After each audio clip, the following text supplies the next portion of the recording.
દીકરા, જમે છે તું? અને પૌષ્ટિક આહાર ખવડાવે છે કે નહીં? દાળ, ઘી, શાકભાજી બધું જમાડજે આને. હું આની માં છું. મને ખબર છે મારા લાડલાને શું ખવડાવવું જોઈએ. પૌષ્ટિક આહાર જ આપું છું આને.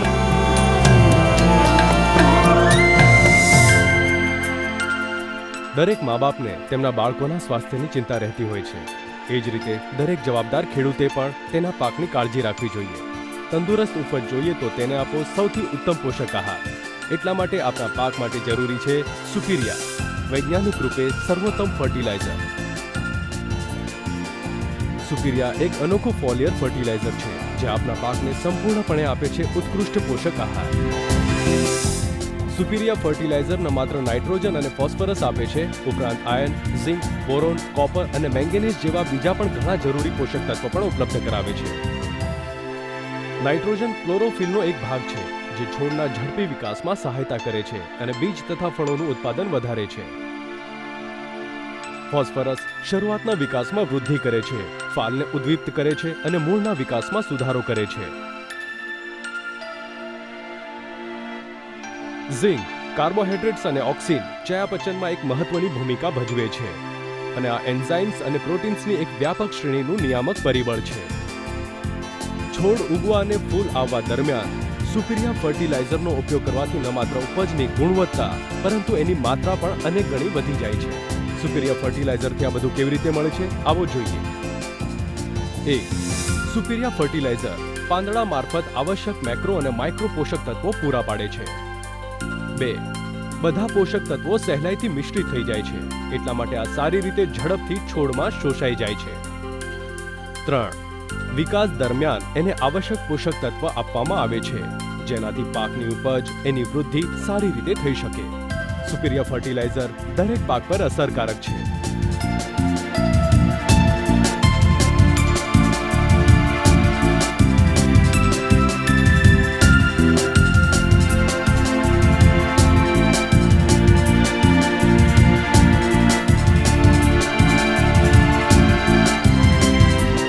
আমি প্রধানত ধান জমিতে 3 বার সুপিরিয়া প্রয়োগ করে থাকি। প্রথম প্রয়োগ করি বীজতলাতে। বীজ ধান ফেলানোর পর ঠিক 15-16 দিনের মাথায় দেখা যায় যে বীজতলা হলদে আকার ধারণ করে এবং কিছু তলা মরতে থাকে। তখন আমি সুপিরিয়া দেওয়ার ফলে দেখা যায় যে ওই বীজতলা হলদে থেকে সবুজ আকার ধারণ করে এবং রোগমুক্ত হয়। দ্বিতীয়ত আমি সুপিরিয়া প্রয়োগ করি আমি ধান রোয়ার ঠিক 15 থেকে 16 দিনের মাথায়। তখন দেখা যায় যে সুপিরিয়া প্রয়োগ করার ফলে ধান জমি সুস্থ সবল এবং সতেজ থাকে এবং রোগমুক্ত হয়। অন্যান্য জমির তুলনায় দেখি আমার জমি কীটনাশক মানে পোকামাকড় আক্রমণ খুব কম করে এবং ধান গাছ সুস্থ সাবলীল থাকে। তৃতীয়ত প্রয়োগ করি ঠিক 35 থেকে 40 দিনের মাথায়, যখন ধান গাছ ফুলতে শুরু করে তখন সুপিরিয়া দেওয়ার পরে দেখা যায় অন্যান্য জমির তুলনায় আমার জমি শীষ অনেক বড় রাখে এবং ধান ও গাছ সুস্থ সবল এবং সতেজ থাকে এবং ধান গাছ অন্যান্য জমির তুলনায় দেখা যায় যে আমার জমিটি ধাপসে যায়নি এবং সোজা থাকে। ধান কাটার পর আমি দেখছি অন্যান্য জমির তুলনায় আমার জমি ধান ওজন করলে অন্যান্য জমির তুলনায় অনেক ভারী। এবং এই সুপিরিয়া ব্যবহার করার ফলে অন্যান্য বাড়িতে যে পরিমাণ সবজি হয় সম পরিমাণ বাড়িতে অনেক বেশি পরিমাণ সবজি কাটতে পারি। তাই আমরা সুপিরিয়া প্রয়োগ করে দেখেছি এতে চাষির অনেক লাভ হয়, ক্ষতির চেয়ে লাভের পরিমাণ অনেক পরিমাণে বেশি।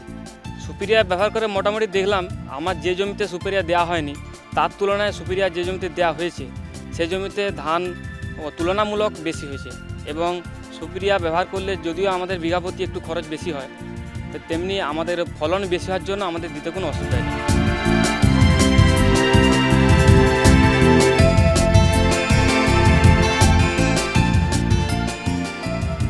તો જોયું આપે કેટલા ખુશ છે લોકો સુપીરિયાથી. આપ પણ આપના ખેતરને સુપીરિયાનો ઉપહાર આપો અને બદલામાં મેળવો લીલીછમ ખુશહાલ ઉપજ.